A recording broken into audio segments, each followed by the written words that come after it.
Hi everyone, I'm Alexandre. Thank you for attending to my talk. I will present some joint work with Daniela Petrisan and Marc Aiguier about self-distribution of Powerset-Like Monads.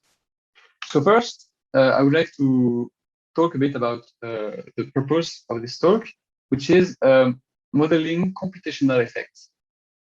So there are many possible kinds of computational effects in computer science.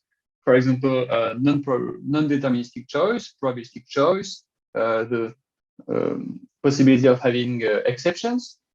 And when we want to model many effects at the same time, we must have tools to combine effects formally. So there are some cases where it's possible to combine effects, and there are some other cases where it's more difficult. So I will present the mathematical framework for doing this and explain how our results will allow to be able to further combine effects in discrete or continuous frameworks. So this talk is part of a more general research agenda. The first step of this research was to prove that it's possible to abstractly combine probabilistic choice and non-deterministic choice in the category of sets. And the idea now that we have is to go look into continuous systems. So to go outside of set, because probability theory is better made with topologies and Borel sets and something that are not just plain sets. So this is the goal. And this talk is the first step towards this aim. We managed to model the badly behaved cases of a combination of computational effects outside the category of sets in some more general categories. Okay, so what do I mean by the computational effect? I mean the use of a monad. So a monad is a standard categorical tool composed of a functor, a unit, and a multiplication that interact that will behave with respect to each other, because the unit is neutral with respect to the multiplication. This is the meaning of the first diagram here. And the multiplication is associative. So this is the meaning of this diagram. So monads are standard tools to model computational effects in computer science since seminal works of Moggy. And we are especially interested in their application to model coalgebra.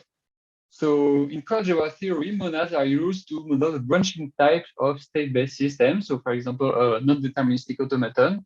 The non-deterministic behavior of this automaton can be modeled using a specific monad.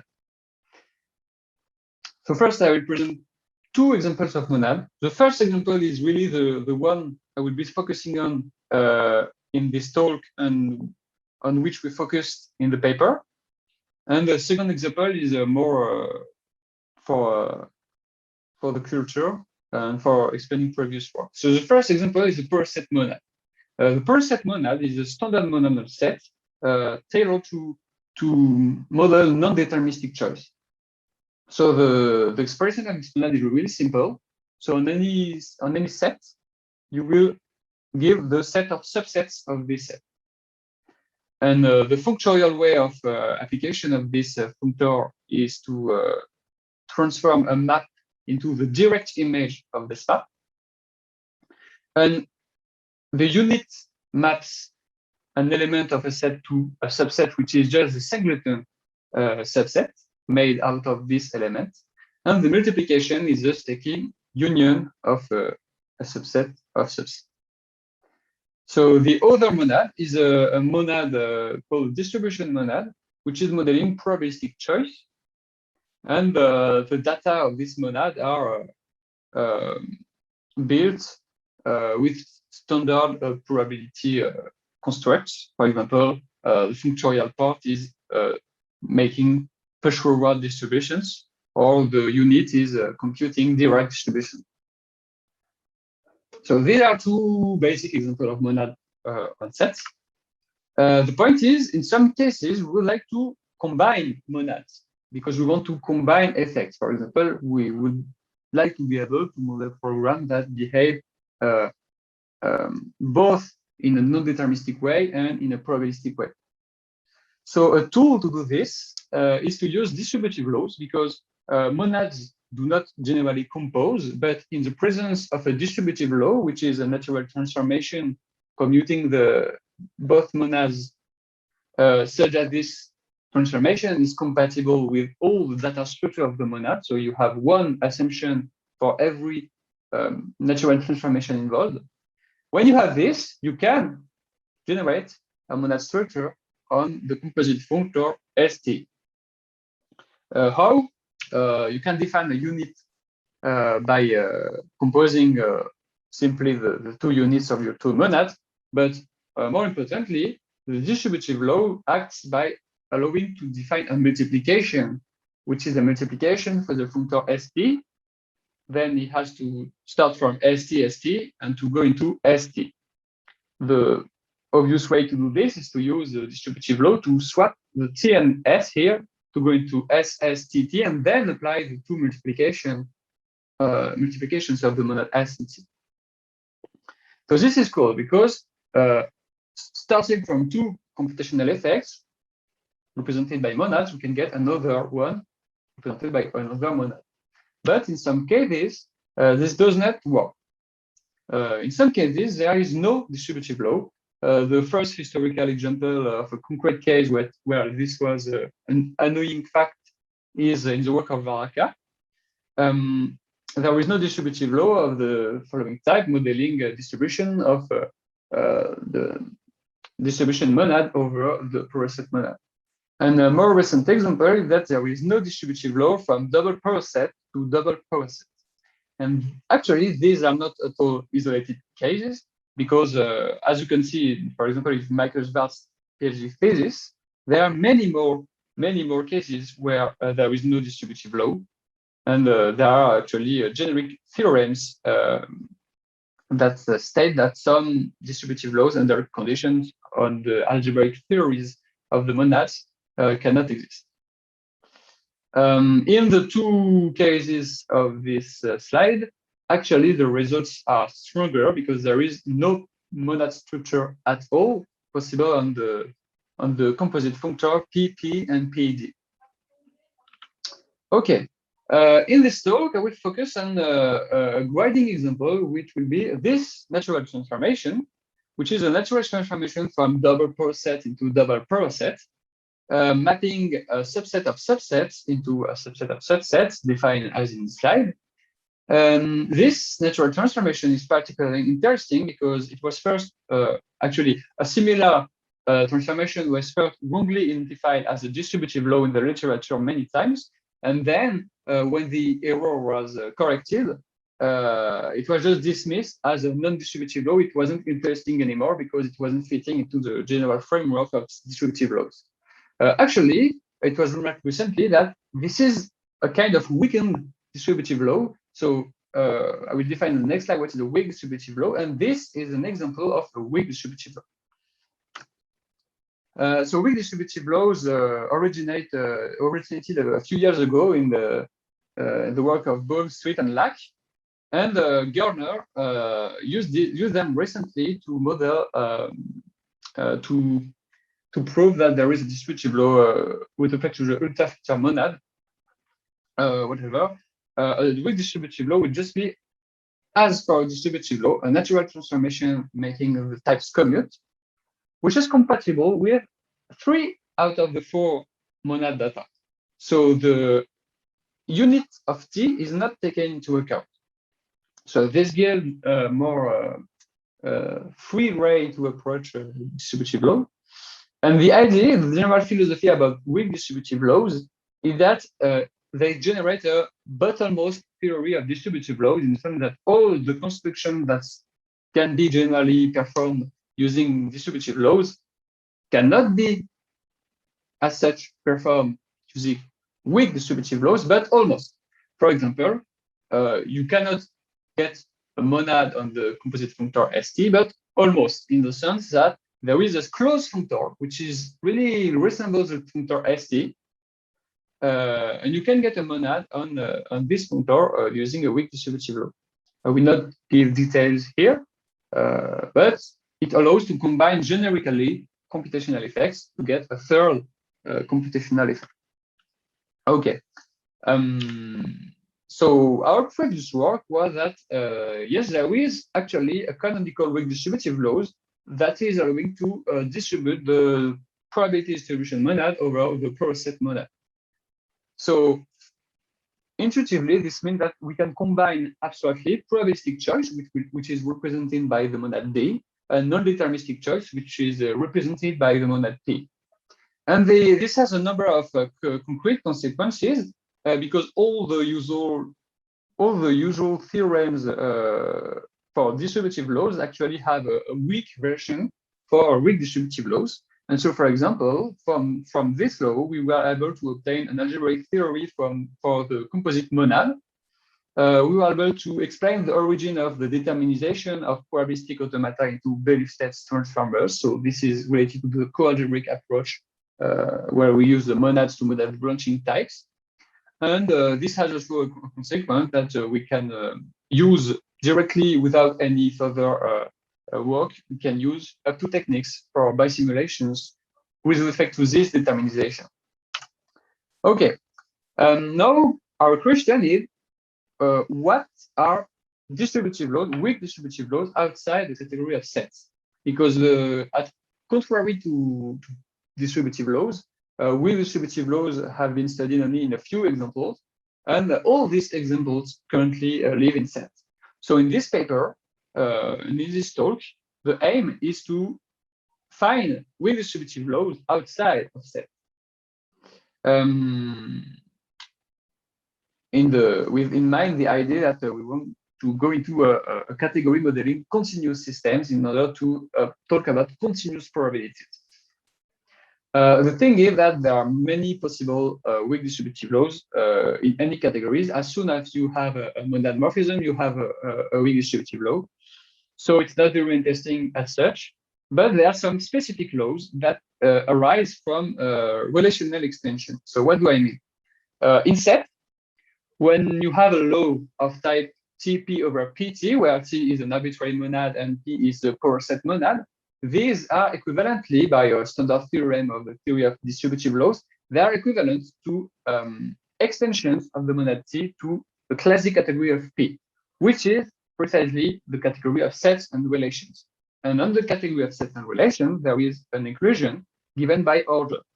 So the idea to identify good distributive laws and also good weak distributive laws is to look for monotone laws with respect to the relation inclusion. So for this, we start from this idea and we'll try to generalize it to other categories. And our guiding example will be the monotone weak distributive law from double P over double P, which expression is recalled here. Okay, let's go. Our framework is to work into a regular category, because every regular category by standard results generates a category of relations where the objects are just the usual object of the base category, and where the morphisms are the relations in the sense that they are sub-object of the product. A crucial fact is that any morphism of the base category can be seen as a relation in the relation category using the graph functor, which is just like the analogous of the graph functor for set. It maps a function to its graph. And using this functor, we were able in the paper to generate some results to yield distributive laws or weak distributive laws, more precisely, in regular categories, in specific regular categories. So first, here are examples of regular categories. Note that any topos is a regular category. For example, set is a regular category. And the construction described above for relations coincides with the usual construction of a relation for sets. Other examples include compact Hausdorff spaces and continuous functions, which is not a topos. and stone spaces and continuous function if we restrict further the topology. And more generally, any category of algebras over set is regular. First, a point is that I will not talk about toposes in this talk, but in the paper, we prove that the weak distributive laws double P over double P generalizes to any topos because any topos has a Powerset monad, and in the internal logic, you can prove that this the expression still works for toposes. But now, in the end of the talk, I will try to present the case of compact closure spaces and continuous function because maybe it's more interesting and more visual. Okay, so now we're working in the category of compact closure spaces and continuous functions. The first question is, what is the Powerset monad in this category? Because to generate a category of relations, in the Kleisli approach, we would like to have a Powerset monad. The analogous of the Powerset monad in K-house is the Viatoris monad, which is defined exactly as for the Powerset monad of sets, with the exception that now we are working on topological spaces, on compact Hausdorff spaces, so we will restrict the subsets to the set of closed subsets of X. Apart from this distinction, all the data of this monad are exactly like for the Powerset monad on sets. And of course, as we are in the category of compact Hausdorff spaces, we need a topology on the Powerset of closed subset of X, which is given by this subbase, which we will see a bit later when talking about the weak distributive. Okay, so this is the Powerset-like monad, which lives on the category of compact Hausdorff spaces. Now, what is the link between Kleisli of this monad and the category of relations over compact Hausdorff spaces? They are not exactly the same, actually. So when you look at a relation in compact Hausdorff spaces, the minimum requirement you can impose is that this relation is closed with respect to the product topology. And then you can add a further requirement, which is that the relation is continuous, meaning that for every open set in the codomain, the relational preimage of this open set is itself open. So this is just a generalization of the continuity requirement for functions. And actually, you have two categories of relations in compact Hausdorff spaces that are of interest to us. Continuous relations and closed relations, each time with the usual composition of relations. And you have this picture. So the category of compact Hausdorff spaces and continuous function is included in both of the other categories. And the more general relation you can imagine are closed relations. And continuous relations are just specific cases of closed relations. And you have this correspondence. Continuous relations are just a morphism of the Kleisli category of the Viatoris functor, of the Viatoris monad, whereas the closed relations are just the morphism in the category of relation obtained generically from the construction that is available for every regular category. So starting from this picture, our idea is to have a monad on compact Hausdorff spaces, first extend it to relations, the category of relations, to the category of closed relations, and then restrict it to the Kleisli category of V, and then we will get a monad extension of on the category Kleisli, on the Kleisli category of V, and this will equivalently be with a distributive law or a weak distributive law according to what axioms we impose. So the generic result we have for weak distributive law is the following. In the category of compact Hausdorff spaces, when you have a generic monad T, for any monad T, there will be a monotone weak distributive law of the type T over Viatoris to Viatoris over T, as soon as we have four conditions. So T has to preserve continuous surjections. T has to be nearly Cartesian, which means that it covers fullback. And a third condition is that the relational extension of the functor T to the category of relation preserves continuous relations. According to this condition, we can restrict the extension to the category of Kleisli. And the last condition is the condition about multiplication of T, stating that the multiplication has to be nearly Cartesian, which is again a condition implying some covers, but I will not detail here. When you have these four conditions, you have a weak distributive law. So this is a generic result. Now we can apply it with T equal V to find a weak distributive law of type VV over VV. And this works. All of the conditions are satisfied, and according to the generic results of the last slide, we get a monotone weak distributive law. Monotone meaning that the corresponding extension to the Kleisli category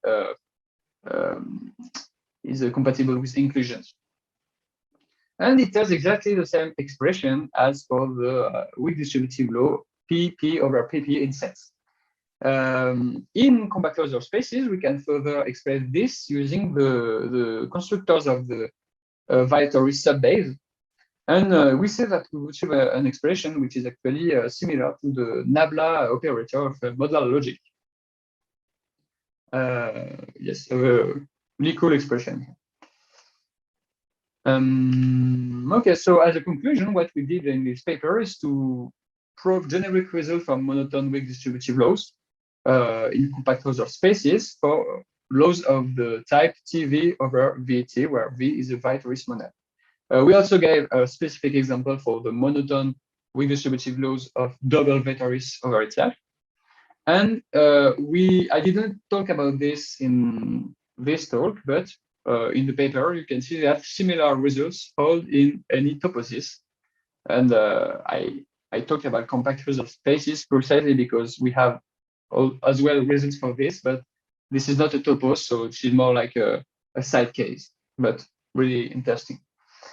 Another application I didn't talk about is generalized determinization. So actually, in the branching behavior view of monads, alternating automata can be modeled as PP coalgebras, and you can perform a generalized determinization of these coalgebra using weak distributive laws in any of the above categories, actually. Last, for further work, we have two main questions. The first question arises when we were looking at this weak distributive law over double viatories. So actually, double viatories coalgebras can be seen as descriptive instantial neighborhood logic frames, and they are known to be dually equivalent to Boolean algebra with instantial operators via stone-like duality. And the question is, what means the generalized determinization of VV coalgebras using this weak distributive laws, but from a dual point of view of Boolean algebras? We do not know. We do not know the answer to this question, and it is an interesting question of duality theory.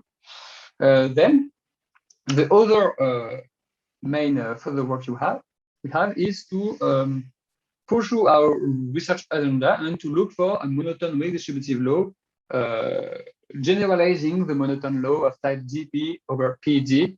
But this time we will use, instead of using the distribution monad over set, we will use the radon monad over compact closure spaces, which is the analogous of the distribution monad, but for continuous probability distributions.